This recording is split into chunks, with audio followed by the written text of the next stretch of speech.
আপনাদেরকে জিকিরের সবক দেয়। তাহলে জিকিরের সবক তো শুধু পীররা দেয় না, স্বয়ং কে দেয়? স্বয়ং রাসূল পাক সাল্লাল্লাহু আলাইহি ওয়াসাল্লাম এই জিকিরের তালকিন দিয়েছেন। লা ইলাহা ইল্লাল্লাহ, আল্লাহু আকবার, আল্লাহু আকবার, ওয়ালিল্লাহিল হামদ। এইটা বলে আসবেন। হাদিস শরীফ আমি এখানে আরবিতে লিখে এনেছি, বাংলায় বলতেছি আপনাদের সুবিধার জন্য। আরবিতে আমি আবার পড়বো এগুলি। রাসূল এক জায়গা দিয়ে যাইতেন আর ফিরতেন আরেক জায়গা দিয়ে। লিফট দিয়ে উঠলেন, আপনারা নামলেন সিঁড়ি দিয়ে, তাই না? সিঁড়ি দিয়ে উঠলেন, নামলেন লিফট দিয়ে। যার সঙ্গে দেখা হবে আপনার সৌহার্দ্য বিনিময়। এই যে কোলাকুলি আমরা করি, এটা আমাদের একটা রীতি। কারোর সাথে ভাবের আদান প্রদানের সর্বোচ্চ ভালোবাসা নিদর্শন হচ্ছে মুসাফা এবং কি সেই দৃষ্টিকোণ থেকে আমরা কোলাকুলি করি, অসুবিধা নেই। এই জন্য এক রাস্তা দিয়ে যেতেন আর এক রাস্তা দিয়ে আসতেন। গরিব দুঃখী আত্মমজলুম মানবতা সেবায় তিনি ব্যস্ত থাকতেন। ঈদের আগেই ফিতরা দিয়ে দিতেন, আলহামদুলিল্লাহ।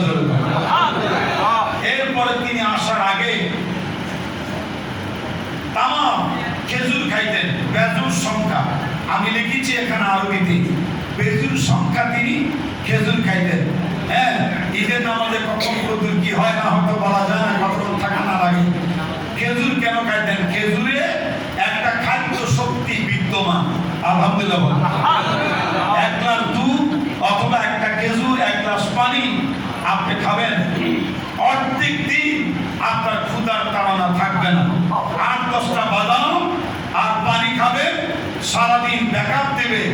8-10টা 15-20টা বাদাম আর পানি বা দুধ, বুঝছেন কত সিস্টেম। এই যে মহাকাশ যাত্রীরা কি খায়, এমন কিছু খায় তারা যেগুলি আকাশটা যে তাদের খাবার প্রয়োজন হয় না, প্রস্রাব পায়খানার প্রশ্নে খাওয়া থেকে তারা বিরত থাকে, এই যে তো খাবার খায়।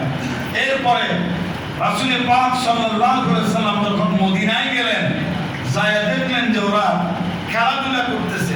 আজকে কোন দিন? ঈদের পাশে আমাদের ঈদের দিন। হ্যাঁ, এটা আমাদের ঈদের দিন, আনন্দের দিন। হ্যাঁ, তো ওরা যদি আনন্দ করতে পারে একদিন, আমরা ঈদুল ফিতর এবং ঈদুল আযহা দুইটা ঈদ আল্লাহ আমাদের জন্য বরাদ্দ করেছে।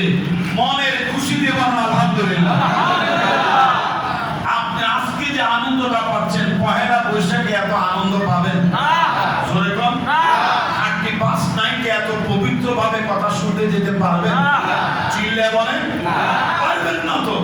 এটা ঈদ আপনাকে এমন ব্যবস্থা করে দিছে। আমার বাসায় একটা বিচ্ছু বাহিনী আসবে, আমি কিছু টাকা পয়সা আমার ওয়াইফকে দিয়ে এসেছি, বলবে আমি ফার্ম গেট থেকে আসতে দেরি হলে ওরা যাতে 14 তলা বিল্ডিং তো ঘুরে ঘুরে শেষে আমার 14 তলায় আসে, নিচ থেকে 14 তলায় আসে, আমি 14 তলায় থাকি, শহরের রক্ত হয়ে যায়।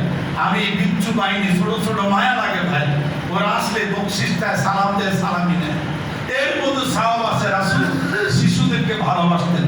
তা আমিও টাকা রেখে আসছে, যদি আমার আগে ওরা এসে যায় ওদের প্রত্যেককে এই পরিমাণ করে টাকা দিবা। এরকম আপনাদের বাসা বাড়িতে আসে না? এই মজা কোথায় পাবেন? এটা ইসলাম আমাদেরকে ঈদ উৎসবের মাধ্যমে ঈদুল আযহা, ঈদুল ফিতর বদল করে দিয়েছে। জাহিলি যুগের চাইতে আমাদের ঈদুল আযহা, ঈদুল ফিতর, রাসূল সাল্লাল্লাহু আলাইহি ওয়াসাল্লামের একটা সিস্টেম ছিল। ঈদুল ফিতরে তিনি কিছু খেয়ে বের হতেন, বেজোর সংখ্যা খেজুর মিষ্টান্ন খেয়ে তিনি বের হতেন। আর ঈদুল আযহায় যেতেন খালি পেটে। কি পেটে? খালি পেটে। আয়েশা তারপরে তিনি খেতেন। ভাইরা, রাসূল পাক সাল্লাল্লাহু আলাইহি ওয়াসাল্লাম জিজ্ঞেস করেছেন, এস বলতো হাদিসে কুদসি তো আছে, বান্দা যদি কারো চাকরি করে, গোলামি করে, তখন তার উজরত দেওয়ার প্রয়োজন আছে কিনা? বলে যে আছে। তা আমার বান্দার একটা মাস রোজা রেখেছে, সিয়াম সাধনায় ব্রত ছিল, আমি কি করে বান্দারে মাহরুম করতে পারি? আমার ইজ্জতের কসম, আমার নামের কসম, আমার জালালের কসম, যারা নাকি যথাযথভাবে রোজা রেখেছে, শ্রম দিয়ে কষ্ট করে আমার ইবাদত করেছে, আমি তাদের অতীত জীবনের সব গুনাহ মাফ করে দিলাম। ওই বান্দা যখন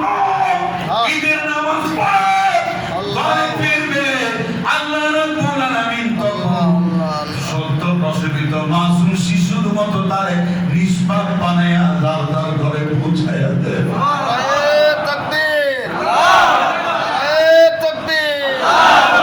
খন্দকার মাহবুবুল হক জিন্দাবাদ, খন্দকার মাহবুবুল হক জিন্দাবাদ, ঈদ উল ফিতর জিন্দাবাদ, ঈদ উল ফিতর জিন্দাবাদ।